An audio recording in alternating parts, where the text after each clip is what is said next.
اللهم صل على سيدنا ومولانا محمد وعلى سيدنا علي وسيدتنا فاطمة وسيدتنا زينب وسيدنا حسن وسيدنا حسين وعلى آله وصحبه وبارك وسلم الحمد لله نحمده ونستعينه ونستغفره ونؤمن به ونتوكل عليه ونعوذ بالله من شرور أنفسنا ومن سيئات أعمالنا من يهده الله فلا مضل له ومن يضلله فلا هادي له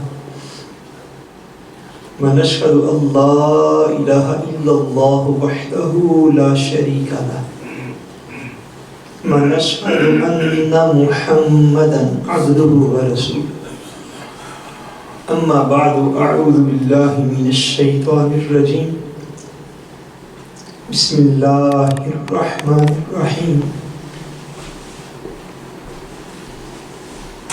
قال رسول الله صلى الله عليه وآله وسلم أو قال عمرو بن الأخطب قال صلى بنا رسول الله صلى الله عليه وسلم فجرا وصعد المنبر فخطبنا حتى حضرت الظهر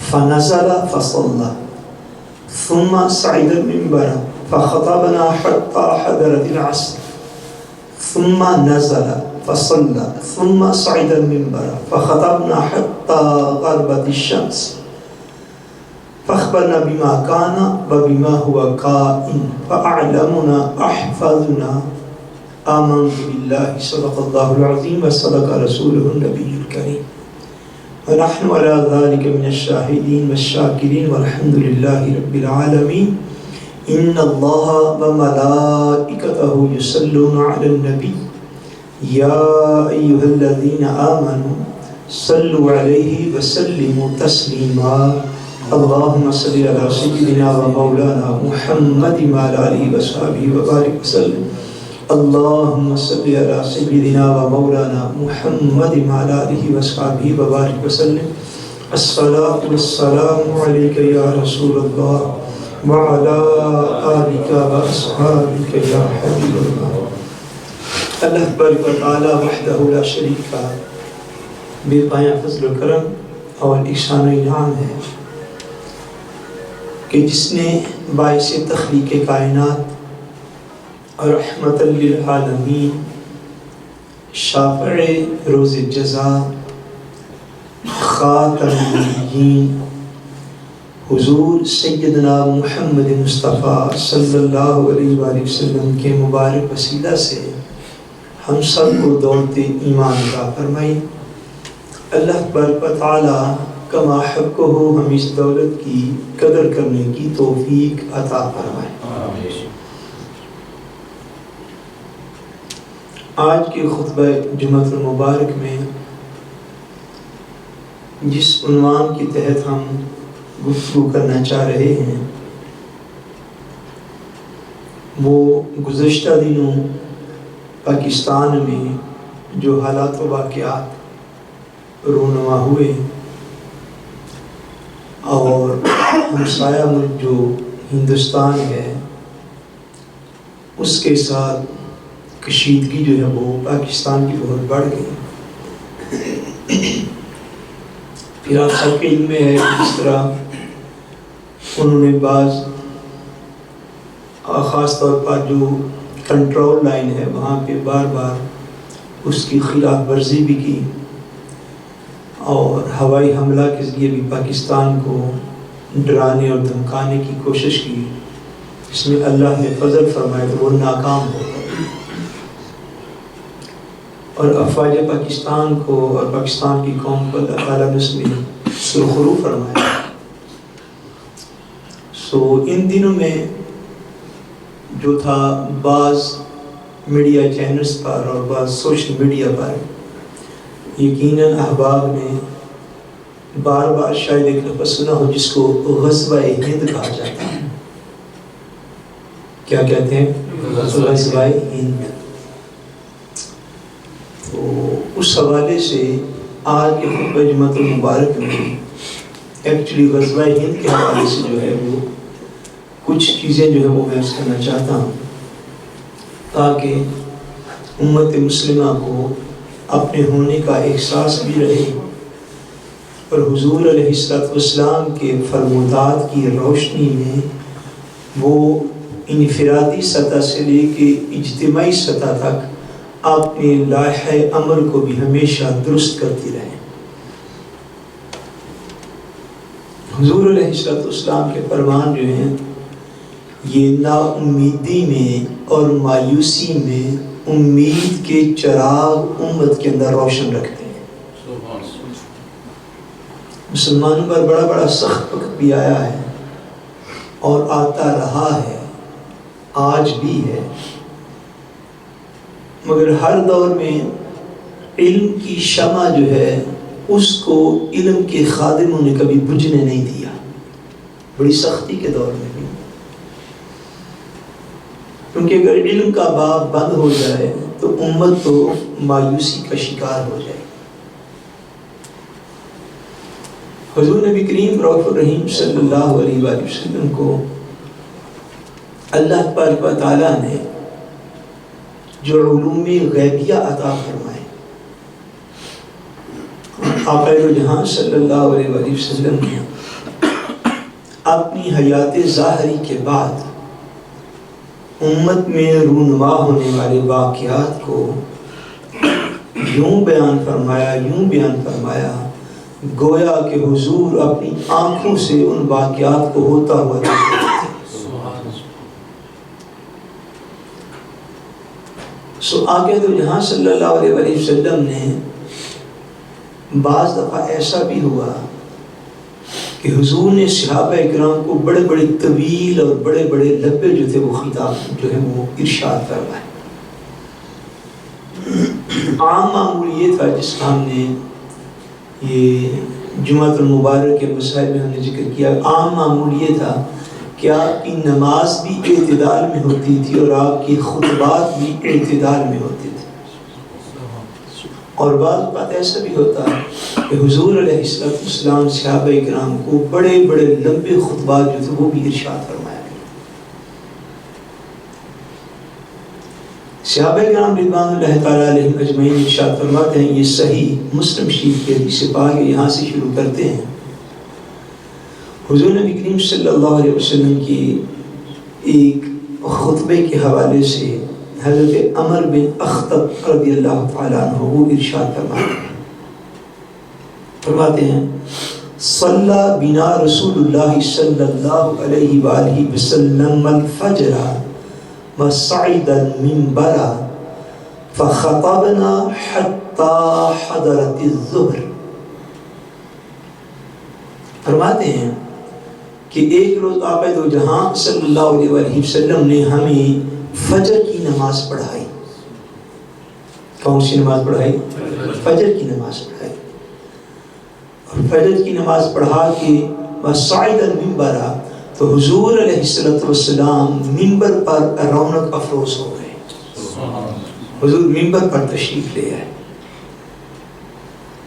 فخطبنا پس حضور علیہ السلام نے ہمیں خطاب فرمایا. اس دن جتنے بھی لوگ نمازی صحابہ کرام موجود تھے حضور نے ان کو بٹھا دیا اور فرماتے حضور علیہ السلام منبر پر رونق افروز ہو گئے. فخطبنا پس حضور نے ہمیں خطاب کیا. بھئی کتنا خطاب کیا؟ فرماتے ہیں فخطبنا حتی حضرت الظہر، فجر سے حضور نے خطاب شروع کیا تھا اور اتنا لمبا خطبہ دیا، اتنا لمبا خطاب کیا حتیٰ کہ ظہر کی نماز کا وقت آ گیا. حتیٰ کہ ظہر کی نماز ہو گئی. فنزل فرماتے ہیں جب ظہر کا وقت ہوا تو حضور علیہ السلام منبر شریف سے نیچے تشریف لے آئے. فصلی، بس حضور نے ہمیں ظہر کی نماز پڑھائی. جب ظہر کی نماز حضور ہمیں پڑھا چکے، ثم صعد المنبر، اس کے بعد حضور پھر منبر پر جلوہ افروز ہو گئے. فخطبنا، پس حضور نے پھر اپنے خطاب کو شروع فرما لیا. حتی حضرت العصر، فرماتے پھر اتنا خطاب کیا حتیٰ کہ حضور کے خطاب فرماتے فرماتے نماز عصر ہو گئی.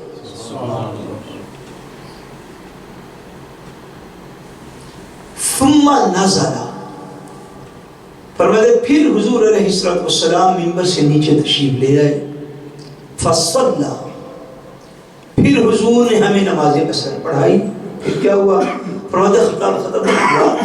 ثم صعد المنبر، پھر حضور منبر پر جلوہ افروز ہو گئے. فخطبنا، پھر حضور نے ہمیں خطاب فرمایا. حتی غربت الشمس، فرماتے حتیٰ کہ سورج غروب ہو گیا. فرماتے حضور نے صبح فجر کی نماز پڑھا کے تو خطاب فرمانا شروع کیا. ظہر کی نماز کے لیے ممبر سے نیچے اترے، ظہر پڑھائی.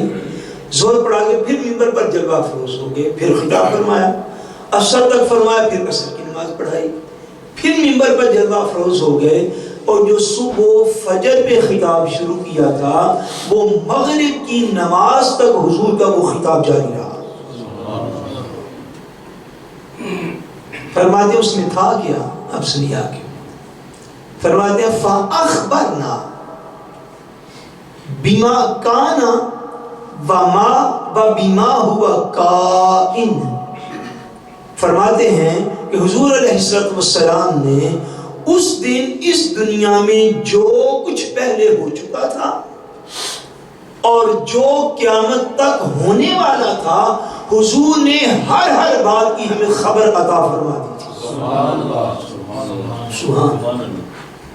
ایسی چشم نبوت تھی، ایسی حضور علیہ السلام کو اللہ نے مقام و مرتبہ عطا فرمایا.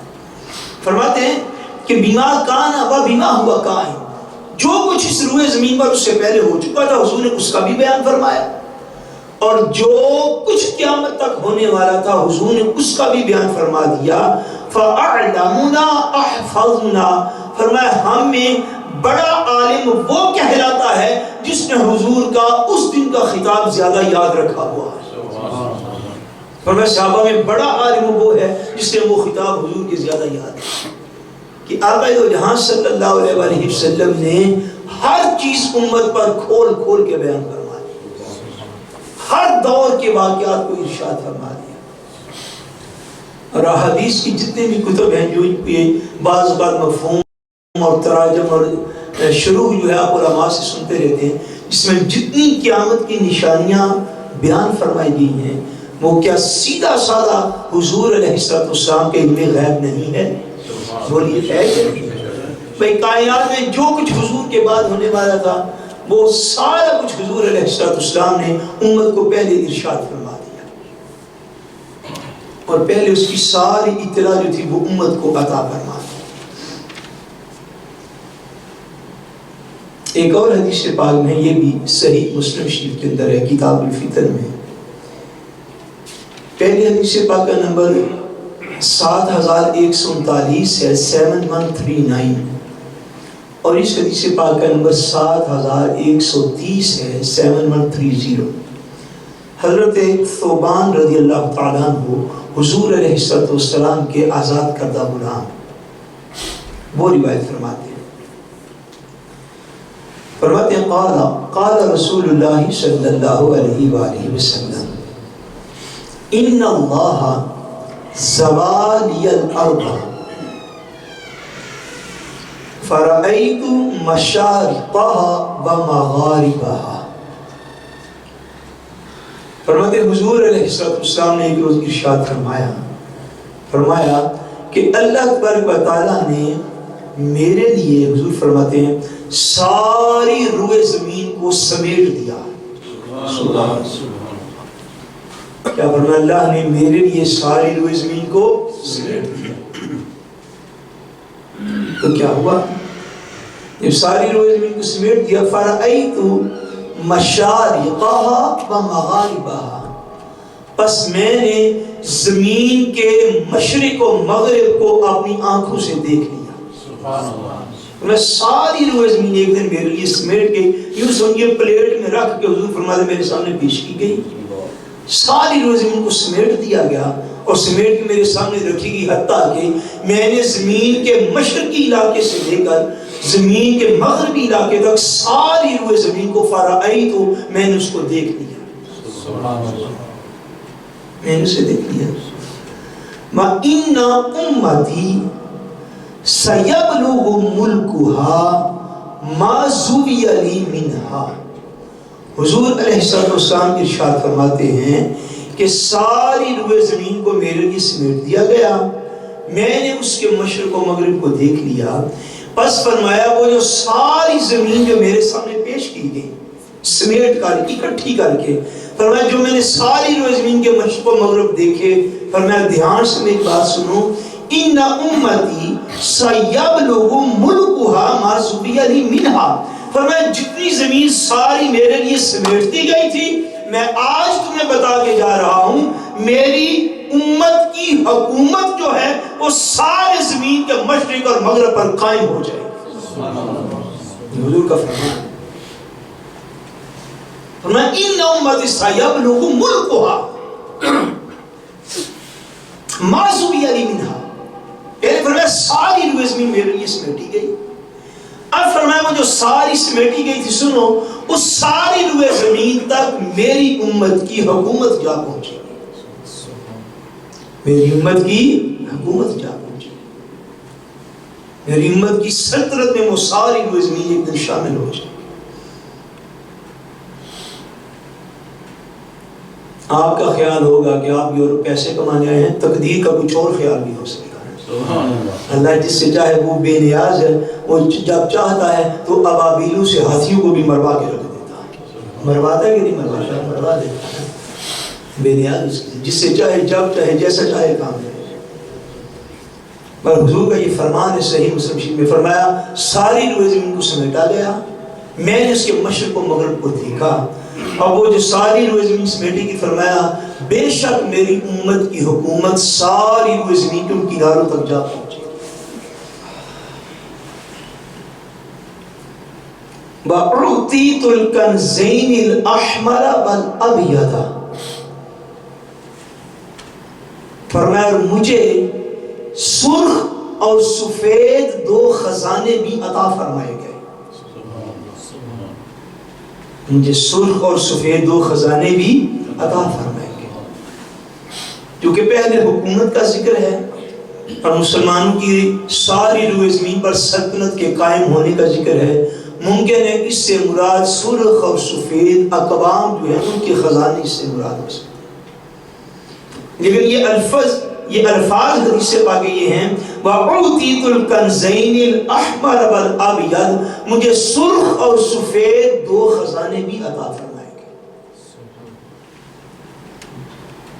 اگر اس سے قومی مراد لیں تو آج آپ کو پتہ ہے کتنا بڑا سانحہ ہوا ہے نیوزی لینڈ کے اندر، سرخ اور سفید اقوام بھی جو مسلمانوں کے ساتھ کرنے آپ کے سامنے 50-60 کے قریب مسلمان آج جو ہے وہ نیوزی لینڈ کی 2 مساجد میں جمعۃ المبارک ادا کرتے ہوئے شہید کر دیے گئے، 2 مساجد کے اندر فائرنگ ہوئی اور کم و بیش جو آخری خبر تھی 50 سے زیادہ لوگ جو شہید ہو چکے۔ آقا دو جہاں صلی اللہ علیہ وسلم نے یہ وہ اپنی امت کے حالات جو حضور علیہ السلام کی حیات ظاہری کے بعد رونما ہونے والے تھے ان سب کو ایک ایک کر کے بیان فرمایا۔ ان میں ایک جو حضور علیہ السلام کا فرمان ہے وہ غزوہ ہند ہے۔ وہ کیا ہے؟ غزوہ ہند ہے۔ حضور علیہ السلام نے ارشاد فرمایا کہ 2 گروہ میری امت کیسے ہیں۔ سنن نسائی حدیث پاک کی بڑی معتبر اور سنن میں سے اعلیٰ کتاب ہے۔ کون سی کتاب؟ سنن نسائی۔ سنن نسائی میں حضرت امام نسائی علیہ رحمت نے ایک باقاعدہ باب اور چیپٹر باندھا ہے جس کا نام ہے باب غزوہ ہند، باب غزوہ ہند، جس میں غزوہ ہند کے حوالے سے وہ حضور علیہ السلام کے فرمان جو کو انہوں نے وہاں پہ جمع کیا۔ اس کتاب میں بھی اور دیگر کتب کے نبی حضور علیہ السلام کا یہ فرمان ہے، حضور نے فرمایا کہ میری امت کے 2 گروہ ایسے ہیں کہ جن کو اللہ نے جہنم کی آگ سے محفوظ رکھا ہوا ہے۔ سبحان اللہ۔ 2 گروہ ایسے جن کو اللہ نے دوزخ کی آگ سے محفوظ رکھا ہوا۔ یا رسول اللہ کون کون سے؟ فرمائے ایک میری امت کا وہ گروہ جو ہند کے اوپر حملہ کرے گا۔ کہاں حملہ کرے گا؟ ہند کے اوپر، ہندوستان کے اوپر۔ فرمائے وہ گروہ جو ہند کے اوپر حملہ کرے گا اللہ نے اسے بھی آگ سے محفوظ رکھا ہے، اور دوسرا وہ گروہ جو سیدنا عیسیٰ علیہ السلام کا ساتھ دے گا اللہ نے اسے بھی آگ سے محفوظ رکھا ہوا ہے۔ یہ غزوہ ہند کی بشارات میں یہ حدیث بات کہ حضور علیہ السلام نے اپنی امت کے ان لوگوں کے لیے بخشش کا اور دوزخ کی آگ سے محفوظ رہنے کا وعدہ فرمایا جو کہ ہندوستان پر حملہ کریں گے، جو ہند پر حملہ کریں گے۔ اور صحابہ کرام رضوان اللہ تعالیٰ علیہم اجمعین، انہوں نے جب حضور علیہ السلام سے یہ فرمان سنے تو آپ پڑھیے حضرت سیدنا ابو ہریرہ رضی اللہ تعالیٰ عنہ کو، آپ دعا کیا کرتے تھے کہ کاش اللہ تبارک و تعالیٰ انہیں غزوہ ہند میں شمولیت کا جو ہے وہ موقع عطا فرما دے۔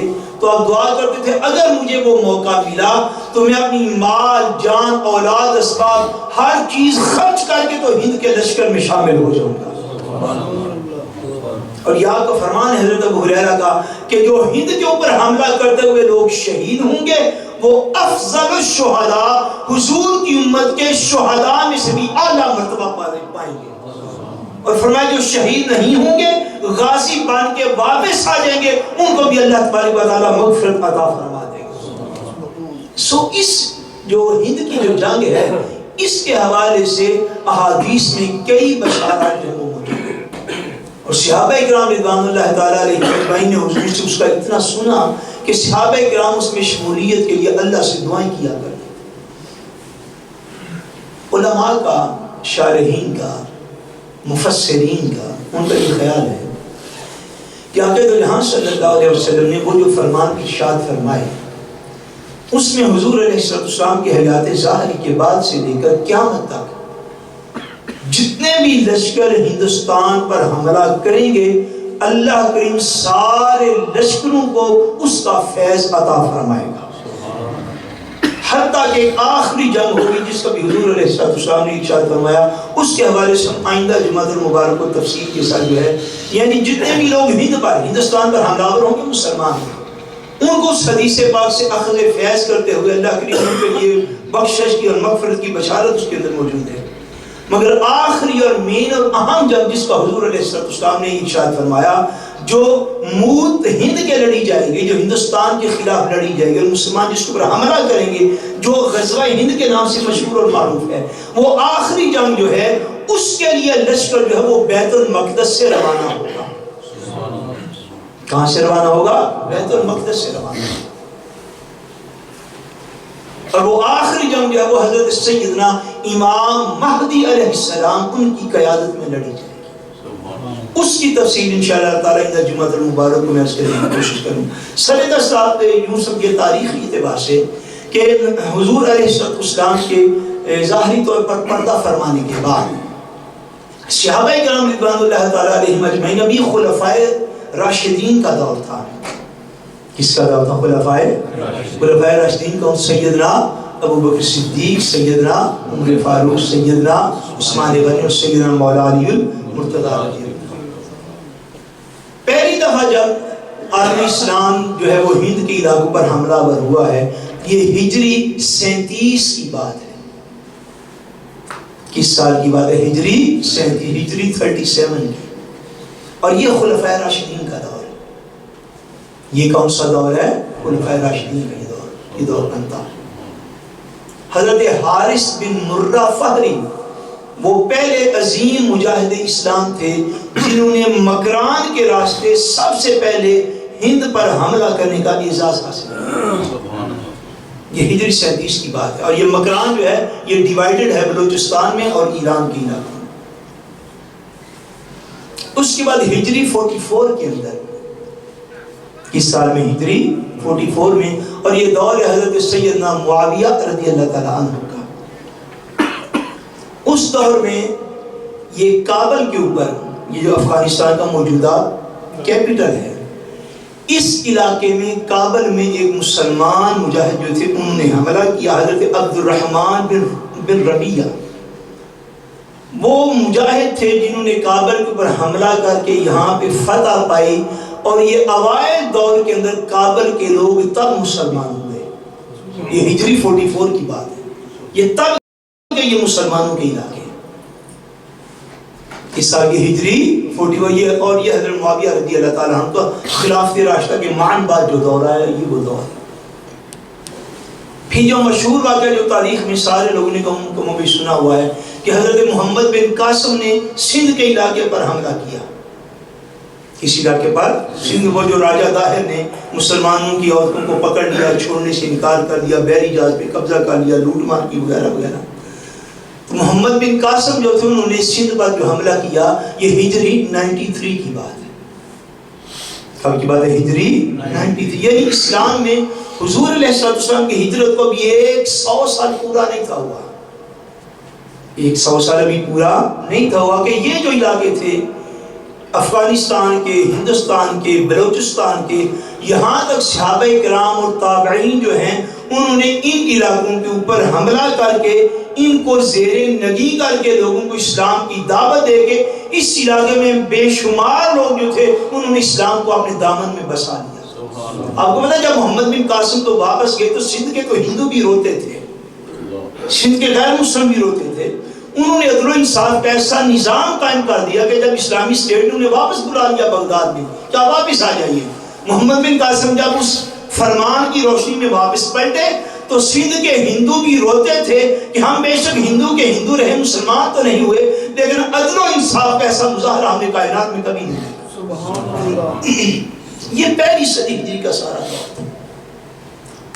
پھر تاریخ ہند میں جو بڑا حملہ اور بڑے مجاہدین میں سے جس مجاہد کا کردار ہے وہ حضرت سلطان محمود غزنوی ہے۔ سلطان محمود غزنوی رحمۃ اللہ تعالیٰ نے، یہ غزنی جو ہے یہ بھی افغانستان کا شہر ہے۔ سلطان محمود غزنوی جو تھے انہوں نے تقریباً 17 ٹائمز 17 مرتبہ انہوں نے ہندوستان پر حملے کیے، اور جس حملے میں جو بھی ٹارگٹ متعین کرتے تھے اللہ کریم انہیں فتح عطا فرما دیتے۔ حتیٰ کہ سومناتھ کا بہت بڑا مندر اور بہت بڑا بت تھا، بیسیکلی طور پہ سومناتھ ان کے بت کا نام تھا۔ سومناتھ کس چیز کا نام تھا؟ ہندو کے بت کا نام تھا، اور وہ ایسا بت تھا کہ جس کے ساتھ ان کا یہ عقیدہ وابستہ تھا کہ یہ بت مارتا بھی ہے اور جلاتا بھی ہے، یعنی لوگوں کو زندگی اور موت یہ بت دیتا ہے، ان کا یہ عقیدہ تھا۔ اور اس دور کے بادشاہ اور حکمران اور عمرا اور جاگیردار اور سرمایہ دار یہ سارے لوگ اس سومناتھ کے بت کے پاس نذرانے تحفے بھیجنا اپنے لیے فخر اور اعزاز کی بات سمجھتے تھے، یعنی شرک کی وہ علامت بن چکا تھا سارے علاقے کے اندر۔ امام ذہبی علیہ رحمت نے یہ فرمایا ہے، وہ فرماتے ہیں کہ سلطان محمود غزنوی تو ایسے تھے کہ انہوں نے گویا کہ اپنے اوپر یہ فرض کر لیا تھا کہ سال میں کم سے کم 1 مرتبہ جو ہے وہ میں نے ہندوستان پہ حملہ ضرور کرنا ہے۔ یہ انہوں نے اپنے اوپر فرض کر لیا ہوا تھا، اور سال میں 1 دفعہ وہ حملہ ضرور کرتے تھے۔ اور یہ جو ہمارا موجودہ پاکستان ہے یہ بھی، موجودہ ایران کے بہت سارے علاقے اور موجودہ افغانستان، یہ سارے کا سارا یہ سلطان محمود غزنوی کے زیر نگی تھا، اور اس سارے علاقے کے واحد حکمران تھے۔ اب ہند کے علاقے پر چونکہ حضور علیہ السلام کے فرمان موجود تھے، جو میں نے پہلے عرض کیا، حضور نے فرمایا کہ اللہ نے میری امت کے 2 گروہوں پر دوزخ کی آگ کو حرام فرما دیا ہے۔ ان کو دوزخ سے محفوظ رکھا ہے۔ یا رسول اللہ کون کون سے؟ فرمایا ایک گروہ وہ ہے جو ہند پر حملہ آور ہوگا، اور دوسرا گروہ وہ ہے جو سیدنا عیسیٰ علیہ السلام کے ساتھ کھڑا ہوگا۔ سو اس بشارت کو حاصل کرنے کے لیے ہر دور کے مسلمان یہ کوشش کرتے کہ ہندوستان بہت بڑا علاقہ تھا، اس کے اوپر حملہ آور ہوں تاکہ یہاں بھی اسلام کا بول بالا ہو سکے اور لوگوں کے اوپر ظلم و ستم کا خاتمہ کیا جا سکے۔ سلطان محمود غزنوی نے جب آخری حملہ کیا انڈیا کے اوپر، آخری حملہ کیا جس میں سومناتھ کے بت کو انہوں نے توڑا تھا، اس سے پہلے وہ خواجہ ابو الحسن خرقانی رحمۃ اللہ تعالیٰ علیہ کی بارگاہ میں حاضر ہوئے۔ خواجہ ابو الحسن خرقانی رحمۃ اللہ تعالیٰ علیہ یہ سلسلہ عالیہ نقشبندیہ کے اولین دور کے مشائخ میں سے، یعنی سلسلہ عالیہ نقشبندیہ کا فیض حضور علیہ السلام سے چلتا ہے حضرت سیدنا ابو بکر صدیق کی طرف، ان سے حضرت سیدنا سلمان فارسی کی طرف، ان سے حضرت سیدنا امام محمد بن قاسم بن ابو بکر صدیق رضی اللہ تعالیٰ عنہ کی طرف، ان سے حضرت سیدنا امام جعفر الصادق رضی اللہ تعالیٰ عنہ کی طرف، ان سے حضرت باجزید بستامی علیہ رحمت کی طرف، اور ان سے اگلے جو بزرگ ہیں وہ حضرت ابو الحسن خرقانی رحمت اللہ تعالیٰ علیہ۔ بعض روایات کے مطابق حضرت ابو الحسن خرقانی نے حضرت باجزید بستامی علیہ رحمت سے بطریقہ اویسیہ فیض حاصل کیا دیویلسی، کیونکہ ان سے ملاقات نہیں ہوئی، دور میں بڑا فرق تھا، وہ کئی سو سال اور 100 یا 200 سال پہلے گزرے، حضرت ابو الحسن خرقانی بعد میں آئے، مگر نسبت فیض جو تھی انہوں نے حضرت باجزید بستامی سے حاصل کی تھی۔ اور بعض روایات یہ ہیں کہ 4 مشائخ کے درمیان میں ان کے مبارک اسماء بھی آئے۔ بہرحال حضرت محمود غزنوی اور حضرت ابو الحسن خرقانی کا دور ایک تھا۔ محمود غزنوی جو تھی کہ حاضر خدمت ہوئے حضرت ابو الحسن خرقانی کے پاس ایران کے علاقے میں جا کے زیارت کی۔ جب وہ ان کے پاس آئے، پہلے تو وہ وہاں پہ گئے سلطان محمود غزنوی، جا کے شہر سے باہر اپنا خیمہ لگوایا، لشکر کو کھڑا کیا، پیغام بھیجا۔ حضرت ابو الحسن خرقانی کو پیغام دیا کہ بادشاہ سلامت آئے ہوئے ہیں اور آپ سے ملاقات چاہتے ہیں۔ قاصد پیغام لے کر گیا، آپ نے فرمایا میں تو بادشاہ سے ملاقات نہیں کرتا، فرمایا ہم اپنی کٹھیا میں، ہم اپنی خانقاہ میں ٹھیک ہے، میں ملاقات نہیں کی، آپ نہ کریں۔ بادشاہ نے دوسرا پیغام بھیجا، اس نے کہا اگر اجازت دے تو میں حاضر ہو جاؤں۔ ہم نے فرمایا بھائی تم بادشاہ ہو، تم آ جاؤ۔ سلطان محمود غزنوی آئے زیارت کے لیے، جب آئے ملنے کے لیے تو حضرت ابو الحسن خرقانی نے کھڑے ہو کے اس کا استقبال نہیں کیا۔ آپ اپنی مسلح پہ بیٹھے رہے، وہ آیا، اس نے اسلام عرض کیا، پاس آ کے بیٹھ گیا، گفتگو ہوئی، بات چیت ہوتی رہی۔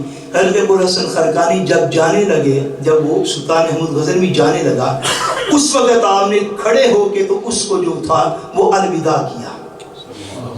سلطان محمود غزنوی نے کہا حضرت ایک بات کی سمجھ نہیں میں آیا تو آپ بیٹھے رہے، اب میں گیا تو اٹھ کے آپ کھڑے ہو گیا۔ آپ نے فرمایا جب تو آیا تھا تو دنیا دار تھا، اب جا رہا ہے تو آخرت کا طالب بن کے جا رہا ہے۔ سبحان اللہ۔ آپ نے جاتے وہ اپنا خرقہ جبہ کہہ لیجیے، آپ نے اپنا جبہ جو تھا وہ حضرت سلطان محمود غزنوی کو تحفے میں دیا۔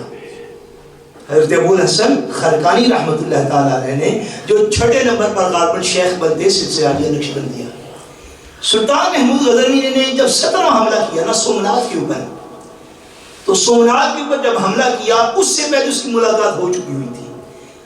اب اس کی عقیدت کا عالم دیکھیے، سلطان محمود کے پاس حضرت ابو الحسن خرقانی کا جبہ بھی موجود تھا۔ میدان جنگ میں جب حملہ کیا ناکامی کا خدشہ ہوا، اس کو یہ کنفرم ہو گیا کہ آج ناکامی ہو جائے گی، آج میں جنگ جیت کے نہیں واپس جانے پاؤں گا، تو سلطان محمود کو تو کچھ نہ بنا، اس نے سر سجدے میں رکھ کے سامنے حضرت ابو الحسن خرقانی کا جبہ رکھ دیا اور اللہ کی بارگاہ میں دعا کی۔ اس کے الفاظ تاریخ کی کتابوں میں موجود ہیں۔ سلطان محمود نے کہا مولا تو اس جبے والے کے جس کا یہ جبہ ہے میں اس کے صدقے سے دعا مانگتا ہوں، تو مجھے آج فتح عطا فرما دے، بس فتح عطا فرمانا تیرا کام ہے، سومناتھ کے مندر سے جو کچھ ملے گا سارا تیری غریب مخلوق کے اندر جو ہے وہ تقسیم کر دوں گا۔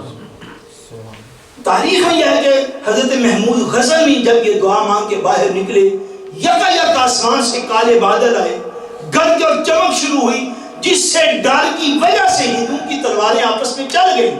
سلطان محمود کو اللہ نے فتح عطا فرمائی۔ سلطان محمود رات کو سویا تو خواب میں حضرت ابو الحسن خرقانی کی زیارت ہو گئی۔ آپ نے فرمایا سلطان محمود تو نے ہمارے جبے سے بڑا تھوڑا کام لیا، تو نے ہمارے جبے سے بڑا تھوڑا کام دیا، فرمایا اگر تو ہمارا جبہ سامنے رکھ کر یا رب سے یہ دعا مانگتا ہے نا کہ سارے کافر مسلم ہو جائیں تو اللہ ان کے دلوں میں اسلام کو بھی ڈال دیتا۔ یہ سلطان محمود غزنوی بھی ان مجاہدین میں شامل ہیں جن کو حضور علیہ السلام کی وہ بشارت حاصل ہے کہ حضور علیہ السلام نے اپنی امت کو ہمیشہ کے لیے ان چیزوں کی اطلاع ارشاد فرمائی، اور ساتھ ارشاد فرمایا کہ وہ وقت آنے والا ہے کہ جب اس دنیا کے ایک ایک وہ گوشہ، فرمایا ساری روئے زمین میرے سامنے سمیٹ کے پیش کی گئی، میں نے مشرق و مغرب روئے زمین کے دیکھ لیے، فرمایا جہاں تک میں نے زمین کو دیکھا ساری کو دیکھا، تم اطلاع کرتا ہوں اس مشرق و مغرب کے ایک ایک کنارے پر اللہ میری امت کی حکومت کو قائم فرما دے۔ غزوہ ہند کے حوالے سے دیگر جو ہے وہ معلومات اور احادیث جو ہم انشاءاللہ تعالی آئندہ جمعہ المبارک عرض کریں گے۔ وما علینا الا البلاغ المبین۔ احباب سے